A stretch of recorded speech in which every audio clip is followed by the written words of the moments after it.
बिस्मिल्लाहिर्रहमानिर्रहीम। आज से हम नया चैप्टर स्टार्ट करेंगे 3 फेज़ इंडक्शन मोटर का। तो कोशिश करेंगे कि इस चैप्टर में भी जो इम्पोर्टेंट क्वेश्चन होंगे इसको हम सॉल्व करें। तो इस चैप्टर में जो सबसे इम्पोर्टेंट जो कॉन्सेप्ट है वो स्लिप का है। तो हमें सबसे पहले तो स्लिप को समझना होगा कि स्लिप किसे कहते हैं। अब देखिए हमारे पास जब मोटर होगी तो मोटर के हमारे पास 3 मेन पार्ट होंगे। एक स्टेटर होगा हमारे पास, एक रोटर है और एक हमारे पास शाफ्ट है जो आउटपुट में पावर मिलेगी। इनपुट में मोटर में पता है हमें क्या होती है, इनपुट में हमारे पास क्या इलेक्ट्रिकल एनर्जी हम देंगे, करंट देंगे इनपुट में, वोल्टेज। आउटपुट में हमें क्या मिलेगी, रोटेशन मिलेगी, पावर मिलेगी शाफ्ट में। तो अब सवाल ये पैदा होता है कि हमारे पास रोटर जो है वो मूव किस तरह करेगा। हमने इसको समझना, रोटर ने मूव कर दिया तो हमारे पास क्या होगी, हमारे पास आउटपुट में पावर मिल जाएगी। अब देखें एक कॉन्सेप्ट हमें पता है कि ये हमारे पास क्या मैग्नेटिक फील्ड है। मैग्नेटिक फील्ड कौन सी मैग्नेटिक फील्ड है, रोटेटिंग मैग्नेटिक फील्ड है। मैं मतलब रोटेट कर रही है, नॉर्थ से साउथ में रोटेट कर रही है सर्कल में। अब हमें पता एक ये चीज़ ही पता है कि जो कंडक्टर है, अगर ये कंडक्टर यहाँ बाहर पड़ा है, ये कंडक्टर बाहर पड़ा है। अब ये कंडक्टर की प्रॉपर्टी क्या होती है, इसकी प्रॉपर्टी ये है कि ये चेंज अपने अंदर पसंद नहीं करेगा। अगर ये स्टार्टिंग में ज़ीरो पे है तो ये ज़ीरो में ही रहेगा। अपोजिशन को ये जो भी अपोजिशन आएगी उसको अपोज करेगा। लेकिन अब मैंने क्या किया, मैंने इस कंडक्टर को, ये जो कंडक्टर है, एक कंडक्टर है, इसको मूव करके मैंने यहाँ पे रख दिया, कंडक्टर को यहाँ मूव कर दिया। अब ये कंडक्टर यहाँ पे आ गया हमारे पास, ये कंडक्टर आ गया, एक कंडक्टर छोटा बनाया मैंने। अब ये कंडक्टर ए है। अब इसकी क्या होगा, सिमेट्री हमारे पास डिस्टर्ब हो रही है। किस तरह डिस्टर्ब हो रही है, यहाँ पे ये पोजीशन ज़ीरो पे था, इसके अंदर कोई मैग्नेटिक फील्ड नहीं थी। तो यहाँ पे क्या होगा, ये मैग्नेटिक फील्ड के अंदर आ गया। मैग्नेटिक फील्ड कौन सी है, और मैग्नेटिक फील्ड रिवॉल्व कर रही है। जब कंडक्टर क्या कहेगा कि मैं रेस्ट पोजीशन में रहूँ। अब इसको अपोज किस तरह करेगा, अब ये कंडक्टर खुद मूव करना शुरू कर देगा। कंडक्टर जब खुद मूव करेगा तभी तो इसको अपोज करेगा ना। ये जो हमारे पास फील्ड है इसको अपोज करने के लिए कंडक्टर क्या, कंडक्टर भी मूव करना शुरू कर देगा। तो इसी तरह हमारे पास क्या होगा, ये कंडक्टर मूव करना शुरू कर देगा। अब इसी तरह अगर मैं दूँ, स्टेटर है हमारे पास, ये हमारे पास क्या है, सर्कल में स्टेटर बता रहा हूँ मैं, स्टेटर नॉर्थ, ये हमारे पास एक स्टेटर है एक किस्म का, ठीक है। इसका मतलब क्या हुआ है, स्टेटर सारी बात है, वाइंडिंग होती है कुछ। मैंने यहाँ से तार अंदर की तरफ गई है, सॉरी बाहर आई है, और वहाँ से जो है करंट अंदर की तरफ गई है। यूँ समझें, थंब रूल से देखें, ये जो है हमारे पास ये बाहर की तरफ आई है तो ऊपर नॉर्थ बनेगा, नीचे साउथ। ये मैग्नेटिक फील्ड दिखाने का तरीका है। ये जो थंब जो है ना राइट हैंड रूल से बताते हैं कि मैग्नेटिक फील्ड की डायरेक्शन क्या होगी। अब इस केस में क्या, हमारे पास वायर जो है करंट बाहर की तरफ आ रहा है, करंट बाहर की तरफ आ रहा है तो हमारे पास जो है ना मैग्नेटिक फील्ड हमेशा नॉर्थ से साउथ तरफ निकलती है। सॉरी मैंने थोड़ा गलत बता दिया था, नॉर्थ से साउथ। तो ये हमारे पास क्या होगी, मैग्नेटिक फील्ड बन गई हमारे पास, ये मैग्नेटिक फील्ड बन गई।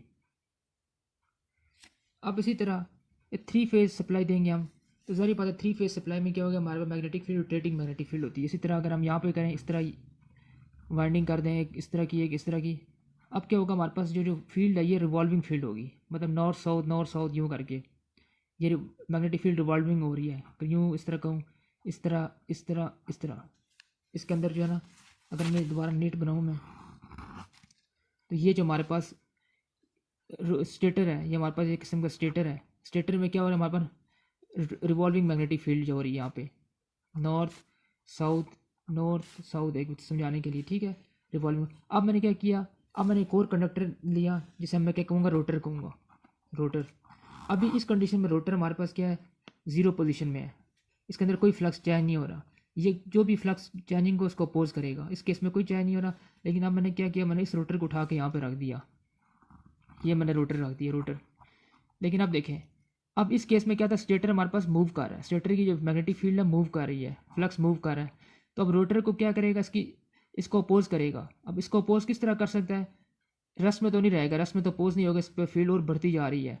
तो ये क्या करेगा, ये भी मूव होना शुरू कर देगा। मूव क्यों करेगा, क्योंकि इसकी जो पोजीशन है, इसकी सिमेट्री है डिस्टर्ब हो रही है, इसको रोकने के लिए ये भी मूव करना शुरू कर देगा। तो रोटर ही हमारे पास क्या होगा, मूव करना शुरू कर दिया, रोटर ने भी मूव करना शुरू कर दिया, ताकि हमारे पास क्या फ्लक्स इसके अंदर चेंज ना हो। तो ये रोटर मूव हो जाएगा तो आगे क्या हमारे पास शाफ्ट लगा हुआ है, वो भी शाफ्ट मूव हो जाएगा। अगर ये सारा कंसेप्ट नहीं भी समझ आई है तो एक चीज़ और भी समझ ले, देखें जो हमारे पास मैग्नेट फील्ड होती है, फ्लक्स है, उसकी प्रॉपर्टी क्या होती है, वो हमेशा सीधा इस तरह रहती है हमेशा। अगर उसके बेंड होगा तो वो दोबारा क्या करेगा, ये मैंने बेंड कर दिया इसको, ये ऊपर वाले जो फ्लक्स को बेंड कर दिया। अब इसकी प्रॉपर्टी क्या होगी, ये दोबारा इस पोजीशन में आने के लिए करेगा, फोर्स लगाएगा ऊपर की तरफ ताकि दोबारा इस पोजीशन में आ जाए। अब बिल्कुल यही कंसेप्ट है, नॉर्थ से जो साउथ हमारे पास क्या हो रही है, ये स्टेटर है हमारे पास, जो बाहर है ये स्टेटर है, ये अंदर वाला रोटर है, ये हमारे पास एयर गैप है। अब नॉर्थ से साउथ हमारे पास मैग्नेटिक फील्ड जा रही है, जो हमने स्टेटर को मैग्नेट बनाया हुआ है, किस तरह बनाया हुआ है, वो करंट देके 3 फेज सप्लाई देके, तो नॉर्थ से साउथ हमारे पास फील्ड जा रही है। अब ये पता है एयर गैप में जो है क्या होता है, हमारे पास फील्ड जो है मैग्नेटिक जो है उसकी फील्ड कम होती है, तो थोड़ा थोड़ा बेंड होकर जाएगा यूँ करके। अब आगे क्या हमारे पास आयरन का पीस, आयरन में क्या फील्ड हमारे पास स्ट्रॉन्ग हो जाएगी, सीधा हो जाएंगी, फिर क्या हो जाएगा, एयर गैप आ जाएगा, फील्ड हमारे पास और कम हो जाएगी। तो अब देखिए यहाँ पे इसने दोबारा क्या करना है, इस पोजीशन में आना है, स्टेट पोजीशन में आना है। तो स्टेट में आने के लिए क्या करेगा, इस तरफ एक फोर्स लगाएगा, इस तरफ फोर्स लगाएगा, और ये स्टेट में आने के लिए क्या करेगा, इस तरफ एक फोर्स लगाएगा ताकि स्टेट हो जाए, मतलब क्या, सॉरी इस तरफ एक फोर्स लगाएगा। अब देखें, अब ये बैंड सीधा स्ट्रेट होगा तो क्या होगा, ये मूव कर जाएगा, रोटर हमारे पास क्या हो जाएगा, मूव हो जाएगा। तो यही कंसेप्ट होगा यहाँ पे। तो अब स्लिप हमारे पास क्या होगा, ये हमारे पास स्टेटर है, स्टेटर की फील्ड जो है हमारे पास, स्टेटर की स्पीड एन एस में कह रहा हूँ इसको, एन एस माइनस जो रोटर जिस स्पीड से मूव कर रहा है एन आर, इसको हम क्या कहेंगे, स्लिप कहेंगे,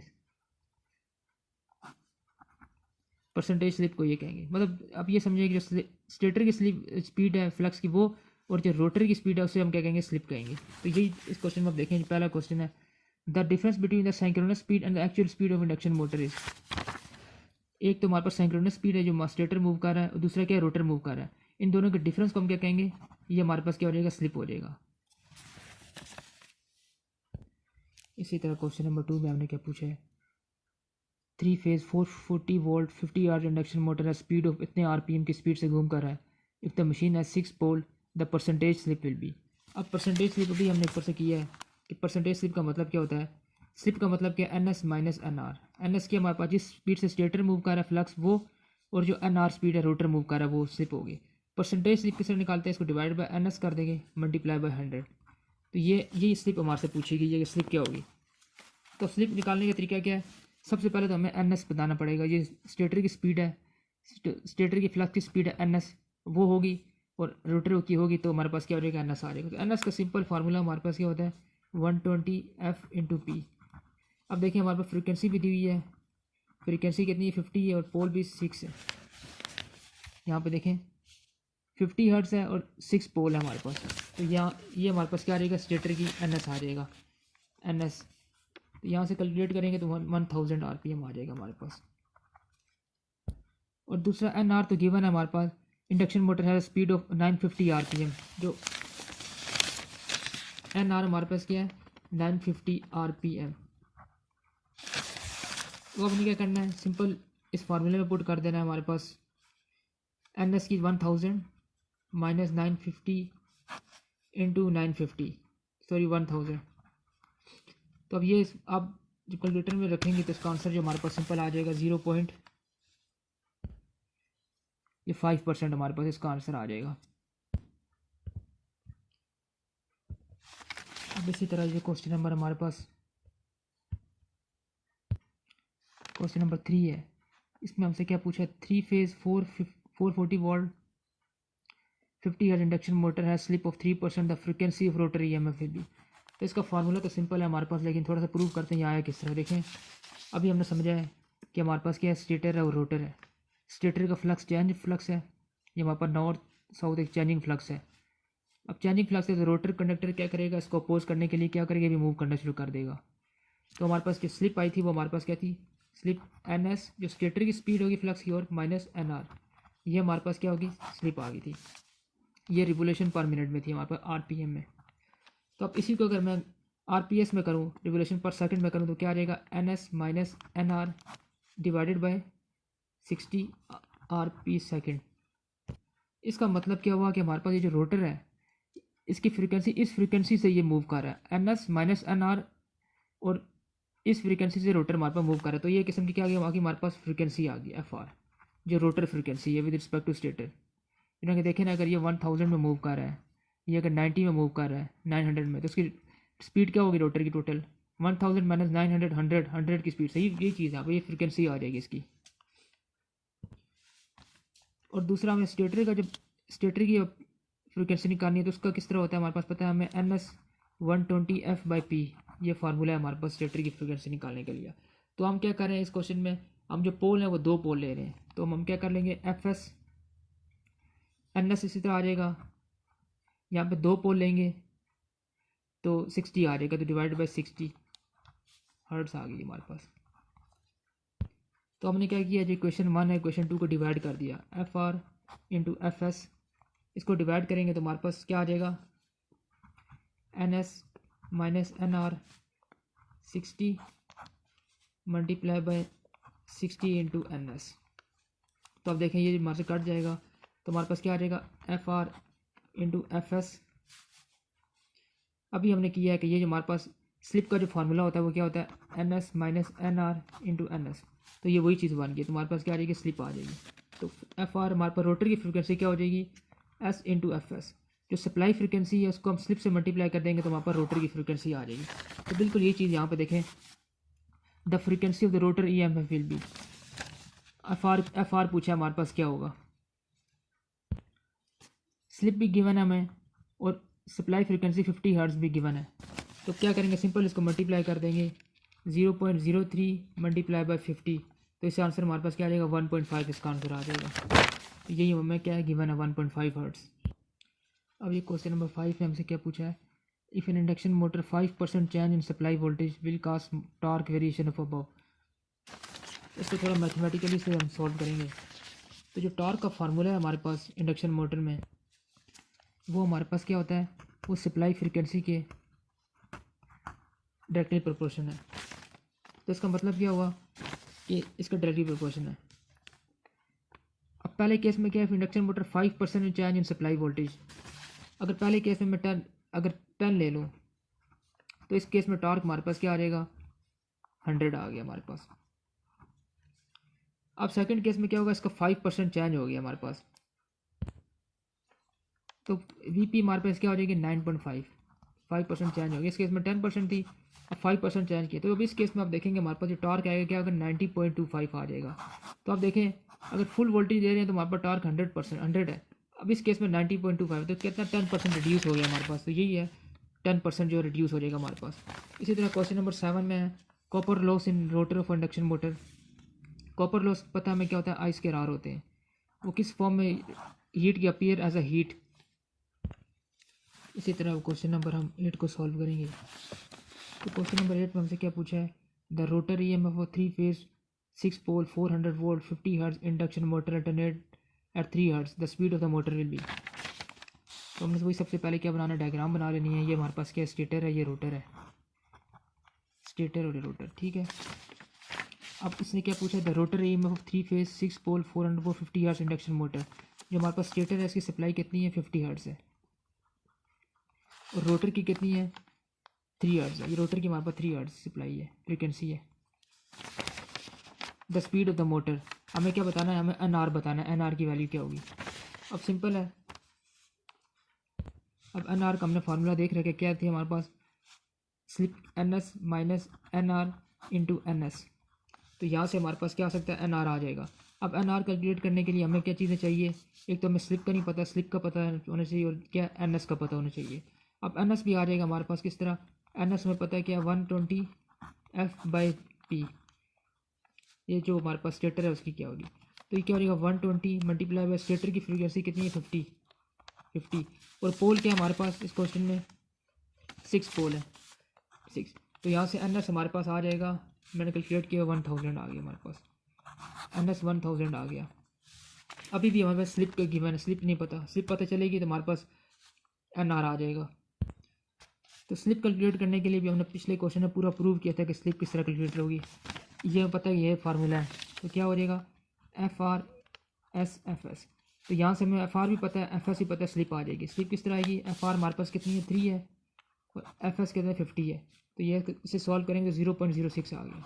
अब देखिए हमारे पास स्लिप भी आ गई है, एन एस भी आ गई, दोनों को यहाँ पुट कर देंगे तो हमारे पास एन आर आ जाएगा, जो कि कितना है, 940 R P M, 940 R P M.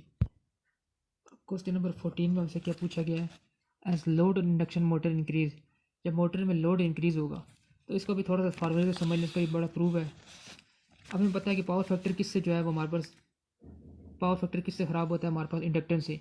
मतलब जो जो हमारे पास इंडक्टेंस इंक्रीज़ होता जाएगा, मतलब रिएक्टेंस इंक्रीज़ होता रहेगा, हमारे पास पावर फैक्टर क्या होता रहेगा, पावर फैक्टर हमारे पास लो होता जाएगा। जिस तरह ये देखें, जो जो हमारे पास एक किस्म की इम्पीडेंस है ये बढ़ता जा रहा है, हमारे पास पावर फैक्टर क्या होता जा रहा है, डिक्रीज़ होता जा रहा है। तो अब जो हमारे पास रोटर के जो इंडक्टेंस होता है, रोटर का जो रिएक्टेंस है वो हमारे पास क्या हो जाएगा, x2 into S, slip into x2। अब स्टार्टिंग केस में हमारे पास जो स्लिप है वो क्या होती है, 1 होती है। जिस तरह ये क्वेश्चन है, अब हमें पता है कि स्टार्टिंग में क्या होगा, हमारे पास स्लिप का फार्मूला NS माइनस NR है, ठीक है। लेकिन स्टार्टिंग केस में सिर्फ हमारे पास स्टेटर मूव कर रहा है ना, हमारे पास सिर्फ और सिर्फ स्टेटर मूव कर रहा है। रोटर जो है हमारे पास क्या, अभी जीरो पोजीशन में, अभी रोटर ने मूव नहीं करना शुरू कर दिया। लेकिन कुछ देर के बाद जब रोटर ने मूव करना शुरू कर दिया तो हमारे पास क्या हो जाएगा, स्लिप कम होते रहेगा। तो स्टार्टिंग में स्लिप हमारे पास 1 है, लेकिन जो जो अब रोटर मूव करेगा तो पोजीशन ज़्यादा आएगी तो हमारे पास क्या हो जाएगा, स्लिप कम होते जाएगा। अब देखिए, लोड इंक्रीज करने का मतलब क्या, हमारे पास रोटर मूव करना शुरू कर रहा है। तो रोटर मूव करना शुरू कर रहा है तो स्लिप NS माइनस NR है, ठीक है। रोटर मूव करना शुरू कर रहा है तो ये क्या हो जाएगा, स्लिप कम से कम होती जाएगी। अब जब स्लिप हमारे पास कम से कम होती जाएगी तो हमारे पास रिएक्टेंस जो है, इंडक्टेंस जो है वो कम से कम होता जाएगा, एक्स की वैल्यू कम से कम होती जाएगी। जब एक्स कम से कम होता जाएगा इंडक्टेंस, तो हमारे पास क्या हो जाएगा, पावर फैक्टर क्या होगा, इंप्रूव होना शुरू हो जाएगा। तो यही है इसमें, power factor goes and increasing. जिस तरह इस क्वेश्चन में देखें ना, हमारे पास स्टेटर तो स्टार्टिंग में मूव, फ्लक्स मूव कर रहा है लेकिन रोटर रेस्ट में है। लेकिन जो ही लोड रोटर ने मूव करना शुरू कर दिया तो हमारे पास क्या हो जाएगा, स्लिप कम से कम होता चला जाएगा। तो 16 में भी हमने कर रखा है कि स्टार्टिंग टार्क जो है हमारे पास डायरेक्टली प्रोपोर्शन कितना होता है, VP का स्क्वायर 70 के डायरेक्टली प्रोपोर्शन है। बिस्मिल्लाहिर्रहमानिर्रहीम। अभी हम क्वेश्चन नंबर 22 को सॉल्व करेंगे। तो क्वेश्चन नंबर 22 में हमसे क्या पूछा गया, 4 pole 3 phase induction motor running as 4% slip. हमें स्लिप की वैल्यू गिवन है 4%, 0.04, और full if the speed of the motor, speed of the motor का मतलब क्या है, NR में गिवन है कितने, 720 RPM। द सप्लाई फ्रिक्वेंसीज, हमें FS की वैल्यू बतानी है, वो क्या होगी।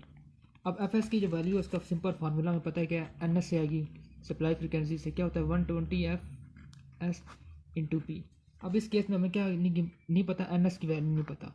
अब जब NS आ जाएगा तो हम क्या करेंगे, सिंपल हमारे पास फ्रिक्वेंसी आ जाएगी, यहाँ से FS निकाल लेंगे तो NS भी निकल आएगा हमारे पास। क्या स्लिप का हमें पता है किस तरह होता है, NS minus NR divided by NS।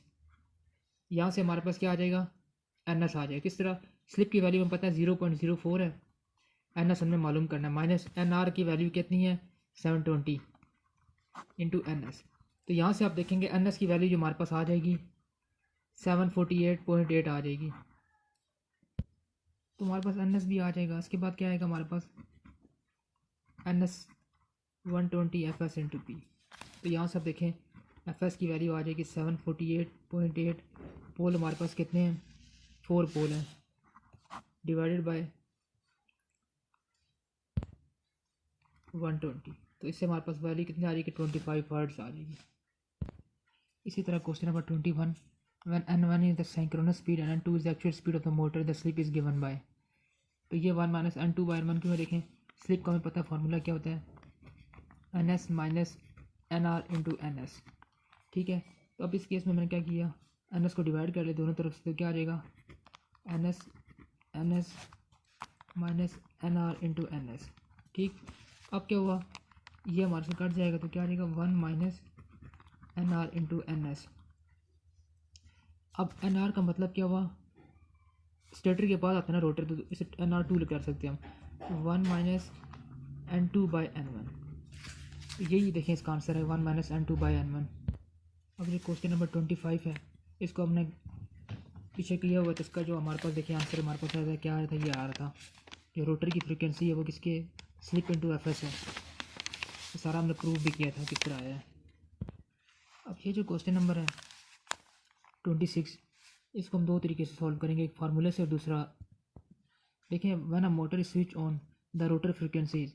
अभी हमने जो फार्मूला प्रूव किया, इसी तरह क्वेश्चन नंबर 29 को हम सॉल्व करेंगे। क्वेश्चन नंबर 29 में क्या पूछा है, इंडक्शन मोटर इज़। तो इंडक्शन मोटर क्या है, अभी हमने समझ भी रखा है, इस डायग्राम को देखें कि हमने क्या किया, स्टेटर में हमने सप्लाई दी है, सिंपल इलेक्ट्रिकल एनर्जी दी है, वोल्टेज करंट दी है। तो स्टेटर ने मूव किया है, स्टेटर की फ्लक्स की वजह से रोटर ने मूव करना शुरू, स्टेटर की फ्लक्स की वजह से रोटर ने मूव करना शुरू कर दिया। हमने कोई इसमें मैकेनिज्म नहीं यूज़ किया, तो ये कि सेल्फ स्टार्टिंग मोटर है, इसमें हमारे पास कोई मैकेनिज्म और यूज़ नहीं हो रहा। तो इसलिए क्या self starting motor with small torque as compare to rated torque. Small torque क्यों है? अभी हमने देखा है कि स्लिप का फार्मूला ये है। अब स्टार्टिंग में हमारे पास क्या होगा कि जो रोटर है, रोटर की वजह से टॉर्क बनेगा ना, तो रोटर स्टार्टिंग में मूव नहीं कर रहा, बहुत आस्ते आस्ते मूव करना शुरू करेगा, इसलिए स्टार्टिंग में हमारे पास टॉर्क जो है वो स्लो होगा। इसी तरह क्वेश्चन नंबर 32 को सॉल्व करते हैं अब हम। The running speed of 3 phase induction motor is. अभी हमने देखा है कि हमारे पास जो स्लिप का फार्मूला है वो हमारे पास क्या था, एस स्टेटर की माइनस एन आर क्या था, एन एस था, ये हमारे पास स्लिप का फार्मूला था। अब यहीं से हमने क्या निकालना है, the running speed, running speed का फार्मूला यहीं से आ जाएगा। अब मैंने इसको क्या किया, रीअरेंज कर दिया, N S minus N R, ठीक है। फिर मैंने क्या किया, एन आर को एक तरफ ले आया, N S minus S N S, ये हो गया। अब देखिए इसको मैंने एन आर इसी तरह आ जाएगा, एन एस कॉमन ले लिया, 1 माइनस एस, तो हमारे पास क्या हो जाएगा, रनिंग स्पीड का फार्मूला क्या आ गया, N S into 1 minus S. तो यही है synchronous speed into 1 minus slip, synchronous speed into 1 minus slip. अब ये जो क्वेश्चन 35 है, when the rotor of induction motor is stand still the value of slip, फार्मूले से समझ लें कि हमें पता है कि स्लिप का फार्मूला ये है, N S minus N R into N S. अब स्टार्टिंग में हमारे पास रोटर क्या है, रोटर जीरो पोजीशन, अभी मूव नहीं कर रहा, तो रोटर मूव नहीं कर रहा तो स्लिप की वैल्यू क्या हो जाएगी, हमारे पास 1 हो जाएगी। स्टैंड स्टील में हमारे पास स्लिप की वैल्यू 1 हो जाएगी, तो इसलिए देखें स्लिप की वैल्यू क्या 1 है। अब क्वेश्चन नंबर 56 को सॉल्व करेंगे हम। The number of pole in a phase 3 phase induction motor 50 cycle per second frequency दी हुई है और स्पीड भी दी हुई है। हमें क्या बताना है, हमें पोल बताने हैं। तो पोल का सिंपल हमें वही पता है, N S 120 F into P, ये हमारे पास क्या है फार्मूला है। तो पोल किस तरह निकल आएंगे, 120 एफ इंटू एन एस। अब स्पीड भी दी हुई है हमें और फ्रीक्वेंसी भी दी हुई है, फ्रीक्वेंसी 50 है और स्पीड क्या 1500 है, उसको पुट करेंगे तो हमारे पास जो आंसर आ जाएगा। अब ये क्वेश्चन नंबर 61 है, इसमें क्या पूछा गया हमसे, which of the following will improve in case of air gap length of 3 phase induction motor is reduce. अब एक चीज़ समझें कि हमें पता है ये हमारे पास स्टेटर है, स्टेटर है, इसमें क्या होता है, वाइंडिंग लगी होती है, वाइंडिंग हुई हुई है, ठीक है। वाइंडिंग से क्या होगा, हमारे पास एक करंट देंगे तो मैग्नेटिक फील्ड प्रोड्यूस हो जाएगी। अब इस एक केस में हमारे पास रोटर यहाँ तक है, रोटर यहाँ तक है, तो इसके बाद हमारे पास क्या हो जाएगा, ये क्लोजली जो है ना आपस में, हमें जो करंट की वैल्यू है, करंट जो हमें कम देना, मिसाल देना पड़ेगा, हमारे पास क्या हो जाएगा, ये इंडक्टेंस जो है कम बनेगा और ये करीब है इसके। लेकिन दूसरे केस में, एक केस में क्या किया मैंने, स्टेटर ये है, रोटर को बहुत दूर रखा है। अब रोटर को दूर रखा है, अब ज़ाहिर बात है ये वाइंडिंग है, हमारे पास इंडक्टेंस बन रहा है, तो हमें क्या देना पड़ेगा, करंट बहुत ज़्यादा हाई देना पड़ेगा ताकि यहाँ तक जो है पहुँच सके किस्म का, इसके पास कैच कर सके इसको। अब करंट ज़्यादा देंगे तो वाइंडिंग में ज़ाहिर बात है इंडक्टेंस भी तो पैदा होगी ना। अब हमें पता है कि पावर फैक्टर किससे, इंडक्टेंस की वजह से पावर फैक्टर लो होता है। अब इस केस में हमारे पास इंडक्टेंस बहुत ज़्यादा हाई बन जाएगी, एयर गैप ज़्यादा है, एयर गैप यहाँ से लेकर यहाँ तक ज़्यादा है, पावर ज़्यादा है, तो हमारे पास इंडक्टेंस ज़्यादा हो जाएगा तो पावर फैक्टर क्या हो जाएगा, लो हो जाएगा। इस केस में हमारे पास एयर गैप कम है, एयर गैप कम होगा तो हमारे पास जो इंडक्टेंस कम बनेगा एक किस्म का, तो क्या हो जाएगा, पावर फैक्टर इंप्रूव हो जाएगा। तो यही है, which of the following will improve in case of air gap length of 3 phase induction motor reduce. इसमें रिड्यूस है तो पावर फैक्टर हमारे पास क्या हो जाएगा, इंप्रूव हो जाएगा। अब क्वेश्चन नंबर 66 को सॉल्व करते हैं हम, in term of slip the ratio. अब ये जो क्वेश्चन है इसको सॉल्व करने के लिए थोड़ा सा हमें डायग्राम का सहारा लेना पड़ेगा। अब हमें पता है कि मशीन में हमारे पास क्या होगा, स्टेटर होगा, स्टेटर से हमारे पास पावर किस में जा रही है, रोटर में जा रही है, रोटर से क्या है हमारे पास शाफ्ट में पावर जा रही है। तो स्टेटर की पावर है जो इसका इनपुट क्या होगा, पी एस होगा, ई स्टेटर मतलब, और स्टेटर में कुछ लॉसेज होंगे हमारे पास, कॉपर लॉस और आयरन लॉस हमें पता है। इसके बाद लॉसेज के बाद हमारे पास पी रोटर में ये पावर जाएगी, पी आर कह सकते हैं उसको मैं, पी आर। तो रोटर में भी हमारे पास कॉपर लॉस होंगे, P C R, P mechanical लिख ली, ठीक हो गया हमने। तो ये तो हमारे पास डायग्राम बन गई, इस डायग्राम से हमने बताना है कि क्या होगा। इसमें अब एक चीज़ आपने याद रखनी, जो हमारे पास रोटर की कॉपर लॉस है वो किसके इक्वल है, एस इंटू पी आर, ये भी प्रूव है, तो फिलहाल आप ये याद रखेंगे इसके इक्वल है। अब देखें 66 का जो है पूछा क्या गया है, रोटर कॉपर लॉस, पहले यहाँ पे लिख लें, rotor copper loss P C R से मैं कह रहा हूँ, और रोटर इनपुट, और rotor sorry output, rotor output, rotor copper loss rotor output, ये किसके इक्वल है, एस इंटू 1 माइनस। अब ये किस तरह है ये देखें, तो इसको समझने के लिए हमें अपने तरीके से समझना होगा कि हमारे पास रोटर का, सबसे पहले करेंगे रोटर आउटपुट और रोटर इनपुट, ये हमारे पास फार्मूला है। ठीक है, रोटर आउटपुट ये यहाँ तक है और रोटर इनपुट क्या है हमारे पास, ये पी आर रोटर इनपुट है। ठीक हो गया। अब रोटर आउटपुट हमारे पास क्या है चीज़ है, रोटर आउटपुट पी एम, मतलब पी एम है ये किसके इक्वल होगा जो आउटपुट में आ रही है, P R minus P C R के इक्वल हो जाएगा ना। देखिए रोटर की आउटपुट जो है यहाँ पर आउटपुट कुछ वैल्यू पी एम है, देखिए किसके इक्वल होगा, इन दोनों को माइनस करेंगे तो ये आएगा ना। तो मैं लिख लेता हूँ P R minus P C R divided by rotor input का मतलब क्या है, रोटर इनपुट पी आर है। ठीक, अब पी सी आर जो रोटर आउटपुट है कॉपर लॉस है, हमें पता है किसके इक्वल है, एस पी आर, यहाँ पे पुट कर देंगे P R minus S P are. Sorry, इस क्वेश्चन को दोबारा एक बार देख लें। हमने निकालना क्या है, रोटर कॉपर लॉस निकालना, रोटर आउटपुट का फार्मूला हमें प्रूव करना है। तो रोटर कॉपर लॉस हमें पता है क्या है, यहाँ पे रोटर कॉपर लॉस क्या पी सी आर है, तो यहाँ पे पुट कर देंगे हम पी सी आर, सिंपल। और रोटर आउटपुट हमारे पास क्या है, ये देखें रोटर आउटपुट यहाँ पे जा रही है हमारे पास, आउटपुट पी एम है, तो ये किसके इक्वल हो जाएगा, P R minus P C R के, P R minus P C R. अब एक चीज़ हमें पता है, पी सी आर जो कॉपर लॉस है उसका फार्मूला क्या है, एस पी आर, यहाँ पुट कर देंगे एस पी आर वैसे का वैसे रहेगा माइनस एस पी आर। तो अब यहाँ से देखें आप, एस पी आर वैसे के वैसे आ जाएगा, पी आर कॉमन ले लें तो क्या आ जाएगा हमारे पास वन माइनस एस, तो ये कट जाएगा तो क्या आ जाएगा S into one minus S. तो ये हमने प्रूव करना था, S into one minus S. 73 में 3 phase induction motor running on balance supply, suddenly one phase fuse, अगर एक फ्यूज़ ख़राब हो जाए तो देखिए हमारे पास 3 फेज आ रही है, रेड येलो ब्लू। अब 3 फेज में से अगर एक फेज़ हमारे पास ख़राब हो जाएगी, दो हमारे पास मशीन क्या 2 फेज़ में चलेगी, तो 2 फेज़ में चलेगी, इसी को हम क्या कहते हैं सिंगल फेजिंग कहेंगे, तो सिंगल फेजिंग है। 83 क्वेश्चन हम पहले भी कर रखे हैं, as the load on induction motor goes on increasing, जब लोड इंक्रीज होगा मतलब क्या होगा हमारे पास, देखिए स्लिप से पता चल जाएगा, स्लिप। अब लोड इंक्रीज हो रहा है मतलब क्या हो रहा है हमारे पास, ये एन आर की वैल्यू बढ़ती जा रही है। अब एन आर की वैल्यू बढ़ती जा रही है तो स्लिप हमारे पास क्या हो रहा है, कम से कम होता जा रहा है। तो हमें एक चीज़ और ही पता है, हमारे पास जो इंडक्टेंस है उसका फार्मूला क्या होता है, स्लिप इंटू एक्स एस होता है। ठीक हो गया, तो इसका मतलब क्या होगा, स्लिप कम से कम होता जा रहा है तो हमारे पास ये क्या हो जाएगा, इंडक्टेंस भी कम से कम होता जा रहा है। इंडक्टेंस कम से कम होगा तो हमारे पास पावर फैक्टर क्या होगा, इंक्रीजिंग होता जाएगा।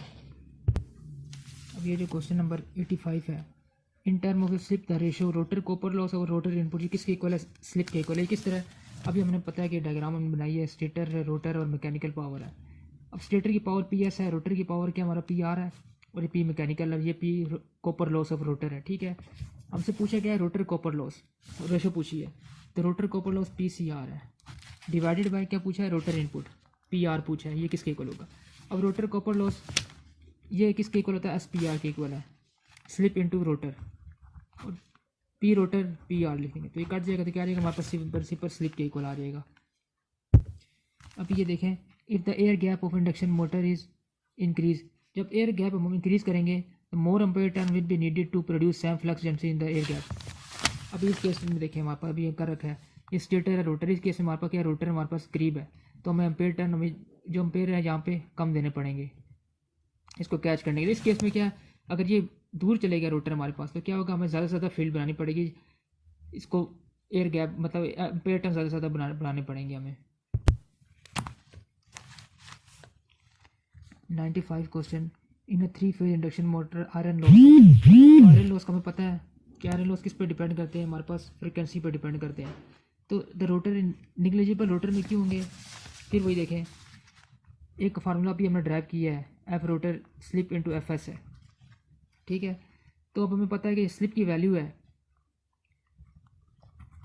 N S minus N R into N S है। अब स्लिप जो है जब मोटर रन करेगी तो स्लिप की वैल्यू क्या हो जाएगी, कम से कम होती जाएगी। स्टार्टिंग में 0 है, लेकिन स्टार्टिंग में 1 है, लेकिन फिर 1 से कम होती जाएगी, बहुत ज़्यादा कम हो जाएगी। तो स्लिप की वैल्यू यहाँ पे 0.005 हो जाएगी। तो हमारे पास जो रोटर की फ्रिक्वेंसी हो जाएगी वो क्या हो जाएगी, बहुत कम हो जाएगी। जब फ्रिक्वेंसी बहुत कम हो जाएगी तो हमें पता आयरन लॉस डिपेंड ही फ्रिक्वेंसी पे करते हैं, तो बहुत कम हो जाएंगे हमारे पास। इसी तरह क्वेश्चन नंबर 109 में हमसे परसेंटेज स्लिप का फार्मूला पूछा है। तो स्लिप का फार्मूला क्या है, सिंपल हमें पता है, N S minus N R into N S, ये स्लिप का फार्मूला है। इस केस में हमें क्या पूछा गया, बताया गया है जो रनिंग स्पीड है, मतलब क्या एन आर की वैल्यू दे रखी है हमें 1450, एन एस की वैल्यू किस तरह निकलेगी 120 एफ एस इंटू पी। अब ये वैल्यू भी हमें यहाँ से पता चल जाएगी, 120, फ्रीक्वेंसी 50 है हमारे पास, और पोल हमारे पास कितने हैं, 4 पोल हैं, तो यहाँ से भी एन एस की वैल्यू कुछ आ जाएगी। तो अब वो जब स्लिप में यहाँ पर पुट कर देंगे तो हमारे पास क्या आ जाएगी, परसेंटेज स्लिप आ जाएगी, तो वो क्या 3.3% आ गई है हमारे पास। इसी तरह क्वेश्चन नंबर 118, अब ये क्वेश्चन नंबर 118 को हमने सोल्व कर रखा है। 118 को हम इस डायग्राम से सोल्व करेंगे। हमें पता है कि ये देखें स्टेटर की इनपुट पावर है, स्टेटर में कुछ लॉसेज हैं, कॉपर और आयरन लॉस, और इससे रोटर की इनपुट पावर पी आर है और इसके losses copper loss C R है। ये पी मैकेनिकल है, रोटर का आउटपुट पी मैकेनिकल, और हमारे पास ये शाफ्ट में पावर मिलेगी। अब पूछा क्या क्या, रोटर आउटपुट और रोटर इनपुट। तो रोटर आउटपुट और रोटर इनपुट। तो रोटर आउटपुट हमारे पास क्या हो जाएगा, देखिए आउटपुट में क्या पावर आएगी, P R minus P C R, जो हमारे पास कॉपर लॉस है रोटर की, तो ये आ गई हमारे पास। और रोटर की जो इनपुट है हमारे पास क्या है, P rotor P input P R, ठीक हो गया। तो पी सी आर का फार्मूला में पता है क्या होता है, स्लिप इंटू पी आर है, ये वाली पुट कर दी तो क्या आ जाएगा हमारे पास 1 - S की वैल्यू आ जाएगी।